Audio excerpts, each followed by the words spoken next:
지금 엘리에셀이라는 사람, 그 앞에 한 단어가 나와요. 집에서 길리운 자 엘리에셀. 농경사에서 집은 그냥 우리가 말하는 홈이 아니에요. 먹고 자는 곳이 아닙니다. 정치와 경제와 군사와 집에서 길리고 훈련된 자, 모든 사회생활의 총체입니다. 그래서 집에서 길리운 자 엘리에셀이라는 의미는 세상의 경험과 지식과 그리고 능력이 출중한 자, 훈련된 자를 뜻합니다. 스펙이 좋은 사람이에요. 그의 스펙을 한번 나열해 볼게요. 318대 1의 경쟁력을 뚫은 사람입니다. 집에서 길리운 자 중에 하나, 2인자. 창세기 14장 14절에 보면 아브라함이 그의 조카가 사로잡혔음을 듣고 집에서 길리고 훈련된 자. 집에서 길렸다는 건 훈련됐다는 거예요. 설거지 시키고 무슨 편지봉투 심부름 시킨 게 아닙니다. 엘리에셀은 훈련된 자예요. 318대 1의 경쟁력을 뚫은 대단한 사람입니다. 외국인인데 종이었는데 아브라함이 집안의 모든 재산을 물려받을 2인자입니다. 인생 역전을 일군 사람이에요. 아브라함 다음가는 아브라함이 본 것을 같이 받고 아브라함이 기도했던 걸 같이 기도했고 아브라함이 갔던 길을 함께 했던 백전노장의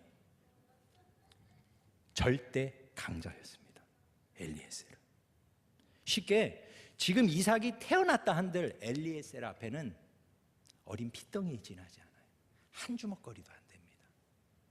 지금 설령 이삭이 태어났다 해도 엘리에셀 앞에 조건, 상황, 능력, 실력, 지식, 경험, 그의 권력, 그의 인맥, 그의 스펙에 비하면 이삭은 그냥 핏덩어리입니다. 핏덩어리. 아브라함이 지금 살아있으니까 다행이지, 아브라함이 죽으면 이삭은 엘리에셀 앞에 한 주먹거리도 안 되는 루저입니다. 루저. 게임이 안 되는 거예요. 아브라함이 지금 이런 생각이 있어요. 하나님이 아들을 조금만 일찍 주셨더라도 내가 힘이 있을 때, 내가 살아있을 때 그 아들에게 나의 모든 경험과 지식과 재물과 재산과 인맥 넘겨줄 텐데 하나님이 아들 안 줘서 나는 나이 들어 죽게 되었는데 이 모든 것이 다 누구 차지? 조카 롯도 아니고 누구 차지? 2인자 엘리에셀 차지가 되겠다는 거예요. 어떻게 모은 재산인데, 어떻게 모은 부유함인데 다 뺏기겠다는 거예요. 사람들이 나이 드는 걸 두려워합니다. 왜요? 쇠퇴하니까. 쇠퇴하면 어떻게 돼요? 죽습니다. 죽으면 무슨 일이 일어납니까? 다 뺏깁니다. 다 잃어버려요. 우리가 하나님 앞에 갈 때 건물 가지고 가는 거 아닙니다. 학위 졸업장 가지고 가는 거 아니에요. 부동산 토지대장 가지고 가지 않습니다. 야, 손주 며느리 다 데리고 가는 게 아니에요. 혼자 갑니다. 뭐 들고 갑니까? 내 영혼을 들고 갑니다. 그래서 스데반은 마지막 임종 때 내 영혼을 받으소서.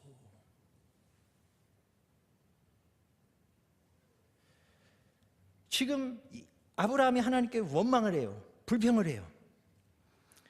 너무 늦었다는 거예요. 언제 나서, 언제 키워서 내 나이가 지금 80을 넘어 90을 바라보는데 끝났다는 거예요. 근데 그때 하나님께서 말씀하십니다. 그 사람이 아니라, 그 사람은 엘리에셀을 뜻해요. 능력 있는 사람, 인생 역전을 이룬 사람, 백전노장, 2인자, 후계자, 절대 강자, 조건과 상황으로 보면 굉장한 사람, 그 사람 아니라는 거예요.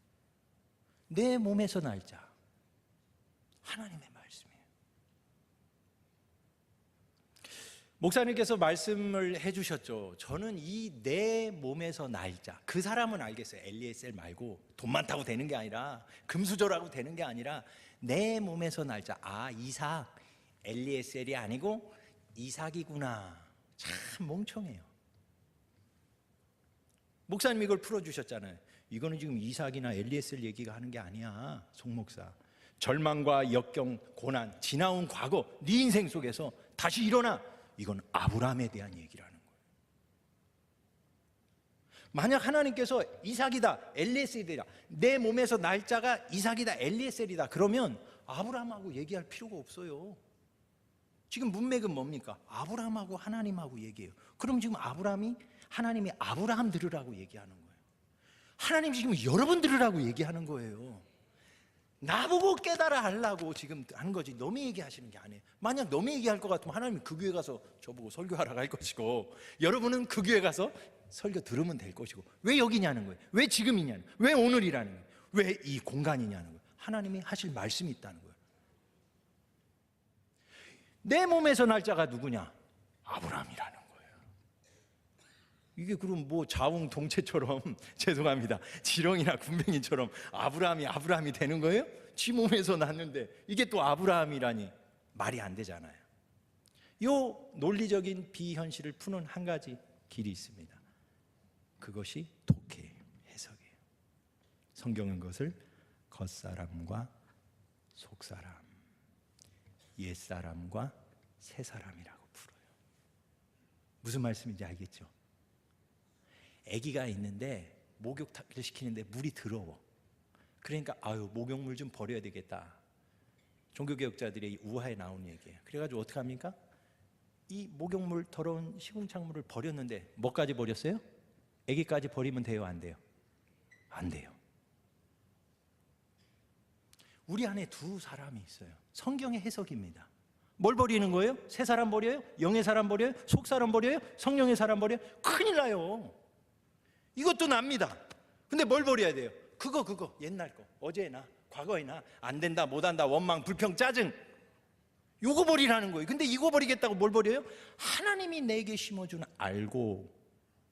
밭에 감추인 보화인데 밭은 뭡니까? 보화는 뭐예요? 성경은 영혼에 대해서 계속 관심합니다. 목사님 말씀을 듣고 보니까 이건 아브라함 얘기구나. 내 몸에서 날자. 대다수 사람들은 어려운 일을 만날 때, 나이가 들거나 쇠퇴해 갈 때, 내가 이것만 있었더라면. 그게 뭐예요? 첫 번째가 돈만 있으면. 저도 그래요. 돈만 있으면. 1,000억이 문제입니까? 예수만 그냥 다 밀어가지고 여기다가 막 돈만 있으면 시장님이나 구청장님이나 대통령 선거가 다가오는데 거기다 선거자금 되고 여기 그냥 시온의 대로를 여기 빵 뚫어가지고 저 시청에서부터 전철 타면 에스칼레 쫙 일로 쫙 오게 하는. 돈 없으니까 못하는 거예요. 돈 없으니까. 오죽하면 목사가 돈 벌겠다고 이렇게 지금 공부하고 다니고 있어요. 돈, 시간, 한 1,000년 살면 다 할 거예요. 왜냐하면 땅 사놨다가 다 돌아가시면 제명이가 될 거 아니에요. 1,000년 살면. 시간이 없어요. 젊음이 없어요. 누군가가 좀 도와주면, 힘 있는 사람이 좀 도와주면, 좀 기업하는 분이 도와주면 다 이렇게 생각을 해요. 아브라함이 지금 그랬다는 거예요. 환경이 좋지 않아서, 여건이 좋지 않아서, 상황이 좋지 않아서.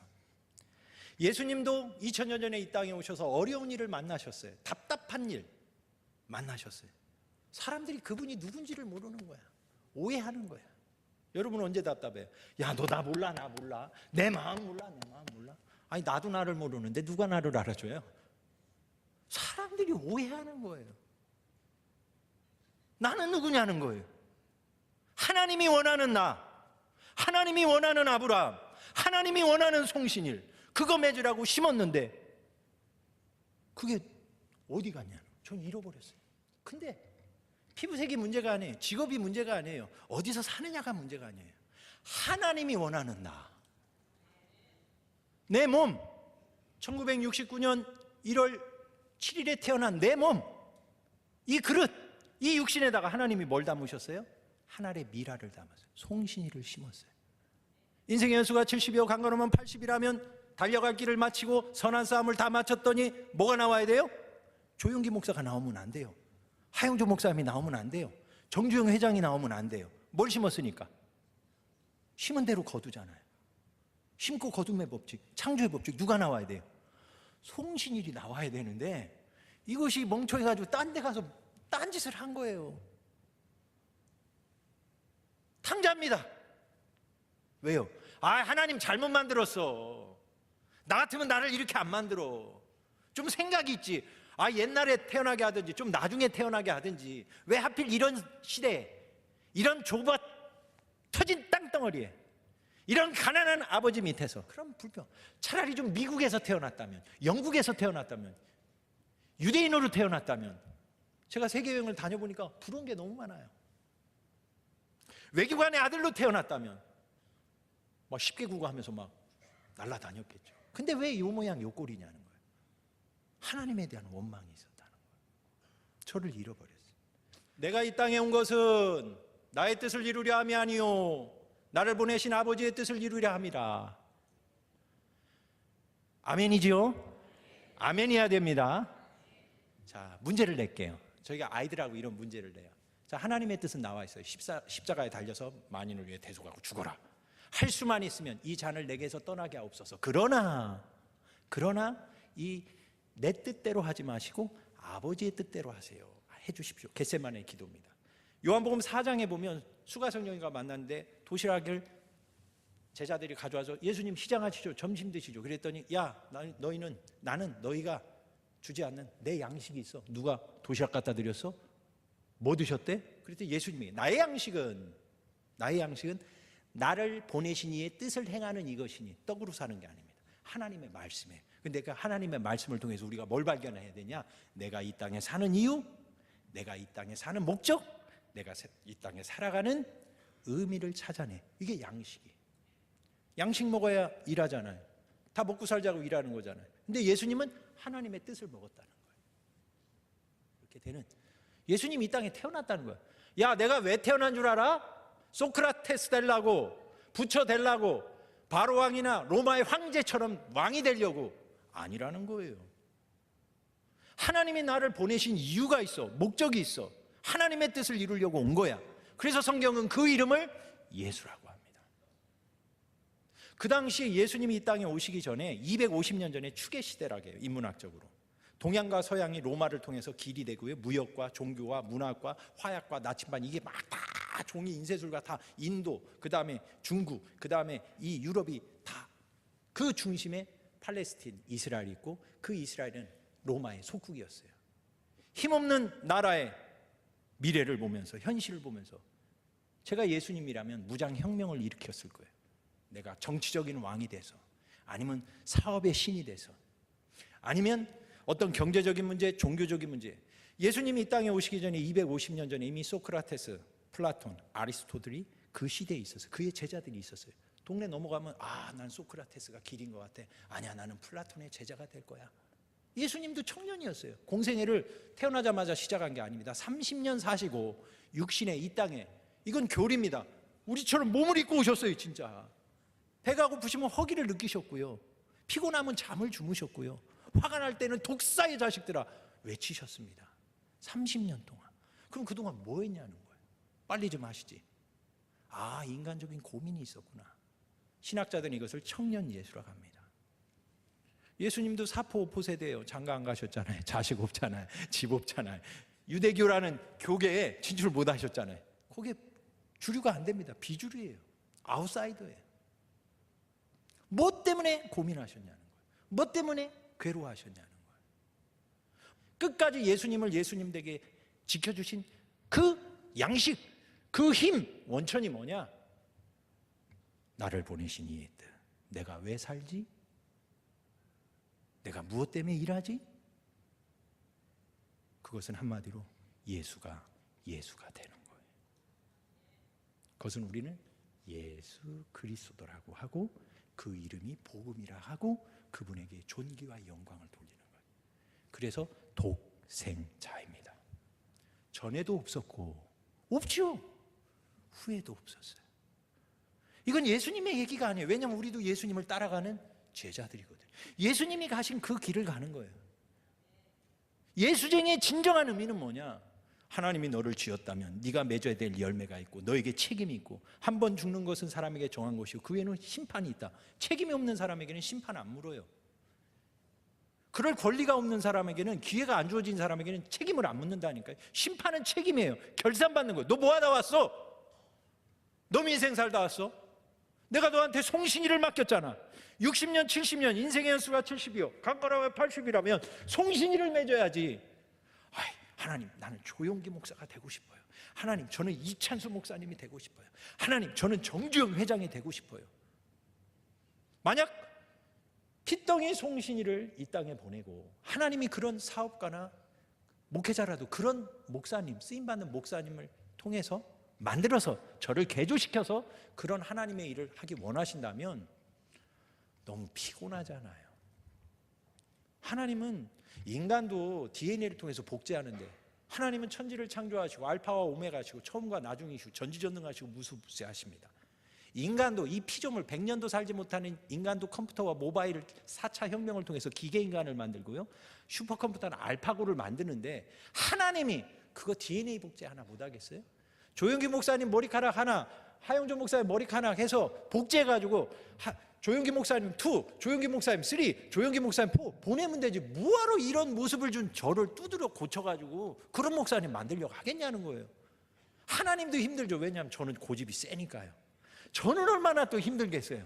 이건 아닌데 하나님, 그걸 원했다면 그렇게 만들지. 왜 송신이로 이런 피부색과 이런 키와 이런 시대와 이런 현실, 이런 직장, 이런 가정, 이런 부모, 이런 남편, 이런 아내 앞에 놓고 왜 괴롭히냐는 거예요. 뭘 맺으라고? 하나님이 원하시는 아브라함, 하나님이 원하시는 송신일이 되라는 거예요.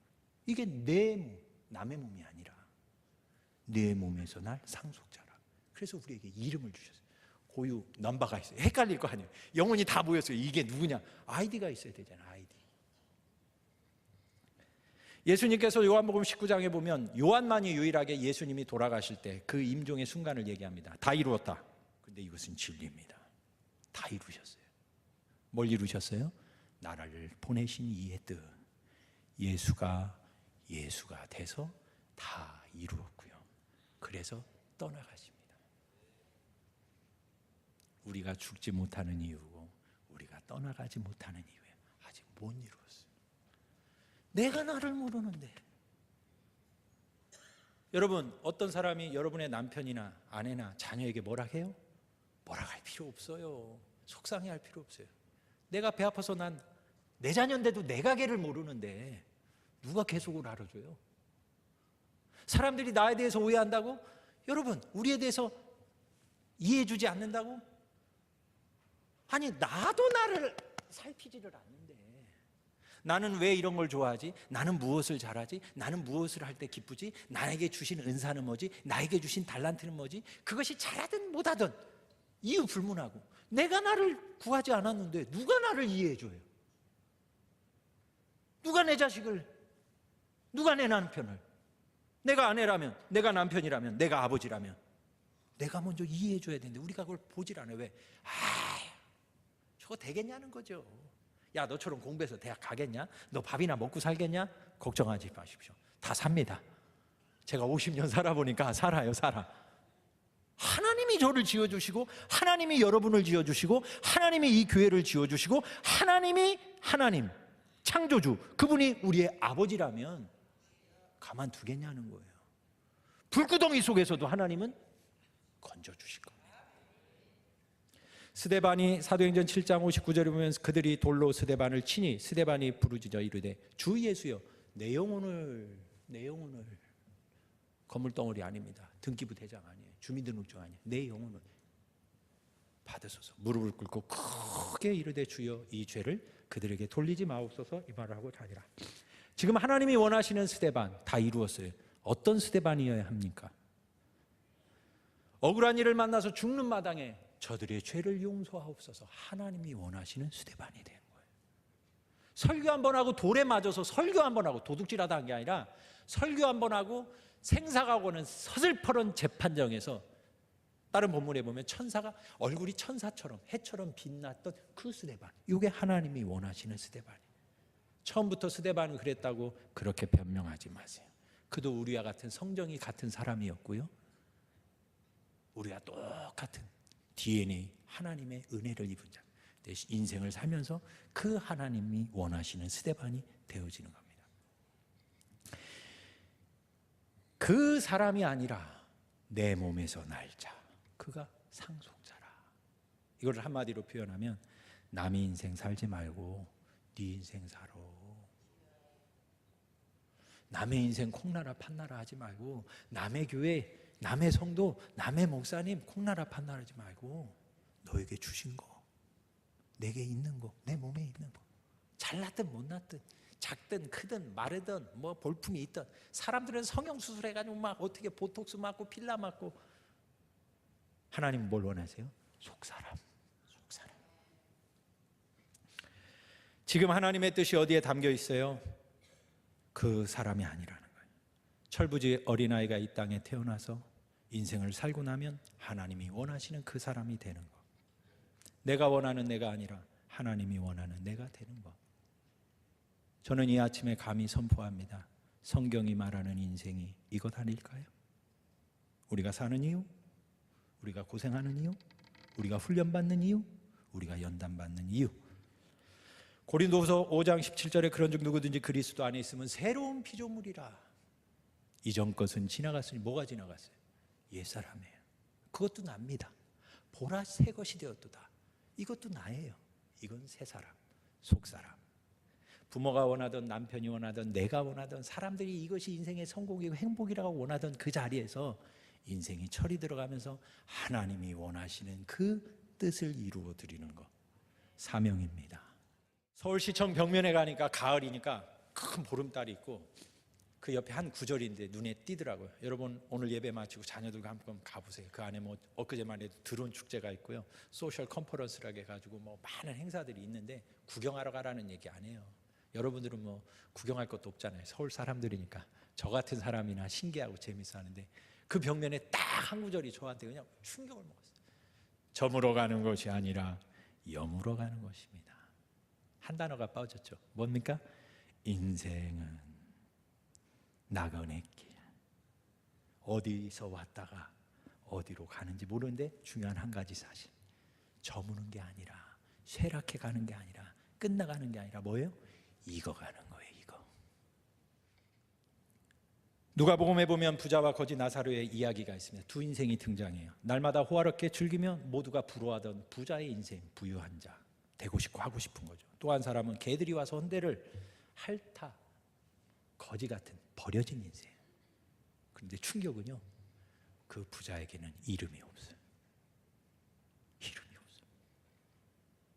아니 거지도 나사로라 가는데 그의 친구가 있고 형제가 있고 그에게 불러준 이름이 분명히 있을 텐데 누가복음 16장에 이름이 없어요. 이름. 한 부자라. 전에도 있었고 후에도 있었던 부자가 얼마나 많아요.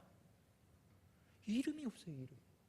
그래서 왜 이름이 없나 봤더니 계시록에 생명책에 이름이 기록되어 있지 않으면 성경은 그 이름을 기억하지 않아요. 그럼 생명책에 이름이 기록되려면 하나님 앞에 인정을 받아야 돼요. 하나님 앞에 인정받으려면 뭐를 맺어야 돼요? 영혼의 열매를 맺어야 되는데 그는 살아서 잘 먹고 잘 살다 보니까 영혼의 열매, 하나님의 뜻에 무심했던 거예요. 사람들은 대단하다, 굉장하다, 부자다, 엄청나다 하는데 100년도 살지 못하고 잊혀지는 인생.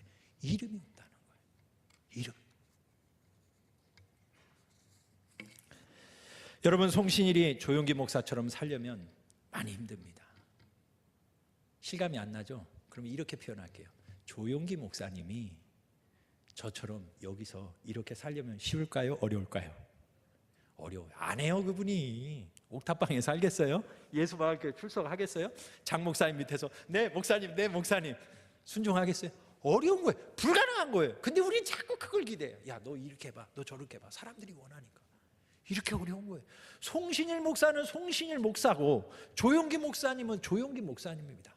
맡겨주신 시대가 다르고 사명이 다르고 은사가 다르고 달란트가 다르고 똑같은 사람이라도 지으신 창조주 하나님의 설계 계획이, 디자인이 이게 달라요. 달라. 저 하늘의 허다한 별 똑같은 게 아무것도 없잖아요. 바다의 모래알 다 똑같은 거 같죠? 자세히 보세요. 똑같은 게 하나도 없어요. 우리는 전에도 없었고 후에도 없어요. 누가 이렇게 만들었냐? 하나님이 그렇게 만드셨다는. 근데 우리는 다른 사람 부러워하고 기웃거리고 흉내내다가 어떻게 해요? 하나님이 내게 맡겨주신 그 열매를 맺지 못한다는 거예요. 성공이라는 거 세상이 뭐라 하던 성경은 다른 사람을 흉내내는 거 아닙니다. 진정한 성공은 하나님이 기대하시는, 하나님이 원하시는 나를 보내신 그 하나님의 뜻을 만들어가고 이루어가는 거예요. 마치 삼성은 삼성이고 애플은 애플입니다. 삼성의 길이 있고 애플의 길이 있어요. 근데 이건희 회장이 가만히 보고 아 삼성 애플이 더 좋은 것 같아. 야야 송 목사 그 애플 로고 있죠. 로고 애플 그 사과 좀 가져와봐. 그리고 자기 제품에다 다 붙여. 애플 좋아 보이니까. 삼성이 흥할까요? 망할까요? 망해요. 이병철 선대 회장으로부터 만든 모든 게 다 빼앗깁니다. 잃어버려요. 누구? 애플게 되는 거예요. 컴퓨터를 팔아도 자동차를 팔아도 상호 브랜드 이름 다 빌 게이츠나 아니면 스티브 잡스한테 다 가는 거예요. 우리 이름이 그렇다는 거예요. 예수마을 교회 이름이 그렇다는 거예요. 공감 예수마을이 그렇고 내 자녀가 그렇고 내 남편이 그렇고. 근데 우리는 너무 그 이름의 가치, 그 이름에 담긴 그 인생에 담긴 하나밖에 없는 그 일생에 담긴 의미를 돈이 뭐라고 상황이 뭐라고 그걸 너무 경홀히 여기게 된다는 것입니다. 우리에게 존재 자체만으로도 빛나는 아름다운 이름이 있습니다. 저는 그것을 공감 예수 마을 교회, 마을이 교회 되고 교회가 마을 되는 교회. 저는 늘 주위에 사람들이 기분 나빠하더라고요. 제가 하는 얘기가 있어요. 여러분에게도 해드리겠습니다. 예수교회는 많습니다. 한일교회도 예수교회고 저 왕십리 꽃제교회도 예수교회고 문화교회도 예수교회고 우리 교회보다 더 큰 저 뉴타운 앞에 왕십리 장로교회도 예수교회. 그러나 예수마을교회는 그렇지 않아요. 어느 교회가 학교를 만듭니까? 어느 교회가 24시간 화장실을 문 밖에다 둬요? 어느 교회가 분수를 갖다 놓습니까? 어느 교회가 북카페를 개방하고 무료로 책 읽는 행복한 마을 그런 운동을 합니까? 공감심리상담센터는 어떤가요? 저 놀랬습니다. 죄송합니다. 용해요. 용하다고. 저 건대 앞에 홍대 앞에 점쟁이들이 많아요. 여기도 무당들이 많은데 사모님과 그 사역자들이라는 도형심리 분석이라는 게 있어요. 기가 막힙니다. 공짜예요 거의. 우리 성도들이 섬기고 있어요. 해피방은 어때요? 복지세 교회라고 다 하지 않아요. 근데 그거를 당연시하고 이런 희한한 목사가 이렇게 설교하는 것도 충분히 이해하는 그 교회. 예수마을 아니면 불가능합니다. 오토바이 가게 요 앞쪽에 오토바이 가게 사장님 제가 좀 어떻게든 사귀려고 이렇게 하는데 그분이 어느 날 그래요. 분수를 하는 교회야. 분수를 하는 교회야. 분수를 하는 교회야. 그래서 제가 그러면 예수마을 교회는 분수를 합니다. 그 분수가 그 분수가 아닌데 저 앞에 분수가 있거든요. 그 분수가 뭐예요? 우리에게 왜 이 엄청난 비전을 주셨는지. 분수라는 게 뭐예요? 비전 아닙니까? 사명 아닙니까? 할 일 아니에요? 다른 교회 흉내내지 말고. 장학일 목사님은 어때요? 죄송합니다. 저는 그래요. 동생 되는 장학봉 목사님 한 트럭 데려와도 저는 그 교회 안 갑니다. 40대 주성민 목사님 같으면 어마무시한 분, 개척 1, 2년 만에 수천 명 만들어온 교회에서도 그 교회 출석 안 해요. 저만 그래요? 이분들 큰일 났네. 그러면 버스 빌려서 글로 갑시다. 일산으로 가고 저기 하남으로 가고. 왜 왔어요? 왜? 우리 목사님이 최고잖아요. 우리 교회가 최고잖아요. 예수교회는 많지만 마을이 교회 되고 교회가 마을 되는 이 어마무시한 일, 누구도 함부로 할 수 없는 일 누가 주셨어요? 왜 신당제일교회를 예수마을교회로 바꿨냐니까요. 억지로 했어요? 마지못했어요? 누가 주셨어요? 우리를 믿고 하나님이 여기다 주신 거예요. 37년이라는 온 세월을 통해서. 밴드 목회는 어떤가요? 없어요. 양육 프로그램 같은 게 아니에요. 라운드 테이블은 어떻습니까? 저는 똑똑히 들었어요. 제리 앤더슨 회장이 장학일 목사님을 놓고 나는 당신이 수도사 검은 양복을 입고 나이가 들고 전형적인 보수적인 근본주의적인 그런 목회자인 줄 알았다. 그런데 서시름 가서 청년들이 노래하는 걸 보고 이 여러분이 앉아있는 이 공간을 보면서 그는 예언자입니다. 선지자예요. 하나님이 당신을 통해서 뭔가 이루실 위대한 계획과 섭리를 내가 보고 간다. 마음대로 내 거 다 갖다 써라. 다 줬다니까. 그게 라운드 테이블입니다. 사람들로부터 나이 들었다고 조롱당하는 그 몸, 실패했다고 손가락질 당하는 그 사업장, 내가 철이 없을 때 잘못 선택해서 결혼해서 망했다고 후회하는 그 결혼. 도대체 당신은 잘하는 것이 뭐야? 남들과 비교당하면 절망하는 우리의 아버지들, 내세울 것 하나 없는 보잘것 없이 쇠퇴해가는 우리의 노년, 우리의 지난 과거들. 이게 내 몸이에요. 내 몸. 이걸 바꾸고 싶어서 성형수술하고, 이걸 바꾸고 싶어서 사람들이 스펙을 쌓고, 이걸 바꾸고 싶어서 힘 있는 사람한테 줄을 대지만 하나님은 거기서 누가 일하시겠다는 거예요? 내가 일하겠다는 거예요. 누구도 실패와 절망의 자리를 좋아하진 않습니다. 저도 똑같아요. 세리와 창기 같은 인생, 탕자와 같은 잃어버린 실패자, 귀신 들린 것처럼 철이 없어서 제정신이 아닌 채 살아가는 인생, 헛된 것을 구하는 인생이죠. 하나뿐인 건강조차도 병들어서 나병 환자처럼 중풍병자처럼 생명을 위협받는 그 병상의 자리, 이게 내 몸이라는 거예요. 안 돼요, 못 해요, 끝났습니다 할 때 하나님은 아니야, 네 몸에서 날 자가 내 상속자라. 누가 해준대요? 의사가 해줍니까? 형사가 해줘요? 서울시장님 박원순 씨가 해줍니까? 누가 해주신다는 거예요? 내가 해줄게. 그래서 못 믿어요. 시장님이 오면 할렐루야 할 텐데, 조윤기 목사님이 오면 할렐루야 할 텐데, 송신일 목사가 얘기하니까, 우리 장학일 목사님 얘기하니까 여러분이 잘 안 들어요. 근데 그 뒤에 누가 있습니까? 하나님이 하시겠다는 거예요. 여러분, 넌 실패자야. 가정도 못 지켰고, 건강도 못 지켰고, 직장도 못 지켰고, 인생도 허비했다고 모두가 다 손가락질하며 정죄할 때, 그래 나 같은 게 살아서 뭐해? 나는 죽어도 싸지. 그렇게 절망하며 어두운 밤을 보낼 때, 오늘 하나님께서 아브라함에게 나타나셔서 그 사람이 아니라 내 몸에서 날짜가 상속자라 약속해 주신 것입니다. 말씀을 마치면서 내 몸, 첫 번째로 이것은 우리의 마음가짐을 뜻합니다. 궁금하신 분은 성공을 얻는 기술, 장 목사님께서 설교를 통해서 소개해 준 책이 있어요. 저는 긍정의 힘에 대해서 굉장히 부정적이었어요. 그런데 긍정의 힘이 엄청난 하나님의 보화입니다. 마음가짐과 태도가 중요하다. 긍정의 힘을 알려면, 적극적 사고를 알려면, 제가 오해했어요. 소극적 사고를 알아야 돼요. 차를 놓쳤네, 에이 재수없어, 지각이네, 발길로 뻥. 과거는 바꿀 수 없어요. 늦어지는 지하철을 내가 조정할 수 없어요. 그건 우리 몫이 아닙니다.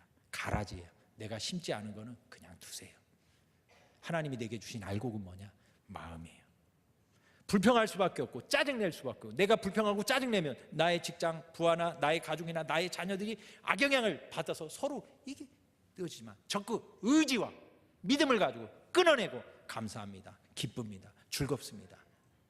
늦어지니까 걸어서 갈 수 있어서 버스를 놓친 거예요. 늦어서. 비싼 돈 들여서 택시 타고 가야 돼. 이럴 기회가 아니면 택시를 어떻게 타요? 그래도 1년에 한두 번이라도 택시라도 타고, 그렇게 감사하는 마음으로 놓으면 뭐가 바뀌어요? 나는 내가 바꿀 수 있잖아요. 이게 적극적 태도입니다. 이거 바꾸면 뭐가 바뀌어요? 미래가 바뀝니다. 미래가 바뀌어요. 내일이 바뀌어요. 내 자녀의 미래, 내 배우자의 내일 바뀐다는 거예요. 누가 결정하냐? 네 몸, 네 생각, 네 태도, 네 눈빛. 다른 사람 원망하지 마. 너한테 엄청 줬어 이제까지. 내예요, 내 몸. 이건 육신을 얘기하는 게, 우리의 가장 큰 귀한 가치는 보호하는 생각이잖아요. 태도, 마음가짐. 불평하지 말라는 거예요. 지금 아브라함에게 하나님, 네가 선택해, 네가 결정해, 네가 바꿔. 다른 사람이 해줘서 되는 게 아니야. 고린도후서 9장 7절에 보면 바울은 이렇게 이야기합니다. 각각 그 마음에 정한 대로 할 것이요, 인색함으로나 억지로 하지 말지니 하나님은 줄겨내는 자를 사랑하시느니라. 이 말씀만 하면 다 헌금 내라는 얘기구나. 헌금이 아니에요. 자원하는 마음, 기쁜 마음, 스스로 하는 마음. 헌금뿐입니까? 설거지를 하더라도 돈 때문에 하면, 불평하면서 억지로 하면 식모예요, 식모. 아내라 할지라도. 그런데 내 남편을 위해서 새벽 일찍 일어나서 기쁜 마음으로, 누가 시켜서가 아니라 스스로 자원하는 하면 그게 진짜 어머니 아닙니까? 아내인데, 엄마인데 불평하면서 그럼 식모가 되는 거예요. 그냥 똑같은 아내요, 똑같은 어머니인데. 이게 자원하는 힘이에요. 스스로 하는 거예요. 억지로 누가 시켜서 마지못해 인상 쓰면서 그러지 말라는 거예요. 스스로 하라는 거예요. 이 스스로 하는 거, 이것을 신학적으로 자유의지라고 합니다. 이게 얼마나 기가 막히냐면요, 그냥 비유입니다. 비유. 제가 그렇게 설교했다고 또 어디 가서 뭐라 하지 마시고, 비유예요. 비유. 우화입니다. 아담이 에덴에서 사고를 한 번 쳤어요. 그 한 번의 불장난으로 다 잃어버렸어요. 에덴도 잃어버렸고, 본인은 고생하고, 자자손손 오늘날까지 저주가 임해요. 그 한 번의 불장난이 얼마나 재밌었길래, 그 쾌감이, 그 희락이, 그 환희가 얼마나 엄청났길래 혹독한 대가를 치르면서, 선악과 사건은요, 하나님이 그에게 주신 자유의지, 네가 결정하라는 거예요. 저 죽는 줄 모르고 너무 좋다는 거예요. 여러분, 이것은 그러니까 마음대로 사세요 그 얘기가 아니에요. 겉사람이 아니라 우리 속사람이, 우리 영의 사람이 하나님의 뜻을 이루기 위해서 스스로 자원하는 마음으로, 기쁜 마음으로 한다면 그 기쁨은요 세상이 감당할 수가 없어요. 이 자유의지라는 거, 일례로 바람을 피우면 가정이 풍지박살납니다. 근데도 여전히 바람을 펴요. 왜 핍니까? 좋으니까. 누가 시켰어요? 뭐 학자금 되면서 뭐 차 사주면 지가 좋아서 자기가 스스로 하는 거예요. 그러니까 좋은 거예요. 억지로 마지못해 누가 시켜서 아니라. 자, 도박을 합니다. 이 앞에도 게임방이 많아요. 제가 가면 놀래요. 스스로 막 와가지고 먹을 것 입을 것 줄여가지고 해요. 왜요? 누가 시켰어요? 목사님이 가라겠어요? 여기 중구청장에 오면 막 보너스 준다? 아닙니다. 스스로 하는 거예요. 자유의지의 발현이에요. 근데 그거 도박 잘못하면 풍지박살 나는데도 계속해요. 뭐가 좋아서? 스스로 한다는 거예요. 선택한다는 거예요. 결정한다는 거예요. 공부는 어떻습니까? 너무 좋은 거예요. 시킨다고 합니까? 스스로 하지 않으면 그 좋은 공부도 백약이 무효예요. 지 잘 되라고 억지로 시켜도 영 안 되는 겁니다. 왜? 스스로 하지 않으면. 이게 천국의 열쇠예요. 우리 각 사람에게 주셔요. 내 이름 위에, 내 교회 이름 위에 그 열쇠, 베드로라는 이름을 주고 그 이름 위에 열쇠를 네가 결정하라는 거예요. 베드로 헤매다가 어떻게 해요? 결정했어요. 돌아섰어요. 결단했어요. 바꿨습니다. 말씀을 마치면서 5절에 보면 결론입니다. 하나님께서 그를 이끌고 밖으로 나가 이르시되 하늘을 우러러 무뼈를 셀 수 있나 보라. 아까 말씀드린 성경 독해를 하면요, 대부분은 많다, 자식이 많다, 돈을 많이 벌 거다, 그렇게 생각하는데 여기서 무뼈를 셀 수 있나 보라, 그것은 하나님의 창조주 되심을 보여줍니다. 아브라함이 잊고 지냈던 하나님, 그분이 나의 아버지인데 그분이 누구야? 야, 저 많은 별을 누가 지었어? 별이 있는데요, 겹친 게 하나도 없어. 다 각자야. 같은 게 하나 없어요. 누가 지었어? 내가 지었어. 엄청나지? 엄청나네요. 근데 내가 네 아버지야, 너 하나 그거 뭐 해결하겠냐? 하나님의 창조주 되심을 봅니다. 여러분, 우리가 왜 불평해요? 우리가 다 원망해요. 내가 누군지를 몰라서 그래요. 나를 알려면 누구를 알아야 돼요? 나를 지으신 분이 누군지를 알아야 돼요. 우리가 하나님을 몰라요. 하나님은 아는데 그분의 힘, 그분의 권세, 그분의 능력, 그분의 창조주 되심을 우리가 몰라요. 불신앙입니다. 요한일서 3장 1절에 보면 사도 요한이 예수님의 말씀을 듣고 그가 삶에 적용한 성도들에게 권한 말이 있어요. 보라, 아버지께서 어떠한 사람을 우리에게 베푸사 하나님의 자녀라 일컬음을 받게 하셨는가? 우리가 그러하도다. 그러므로 세상이 우리를 알지 못함은 그를 알지 못함이라. 우리가 왜 우리 자신을 몰라요? 우리 아들을 왜 몰라요? 그 속사람을 왜 몰라요? 그분을 누가 지었는지, 하나님이 지었다면 그 하나님의 하나님 되심을 우리가 모른다는 거예요.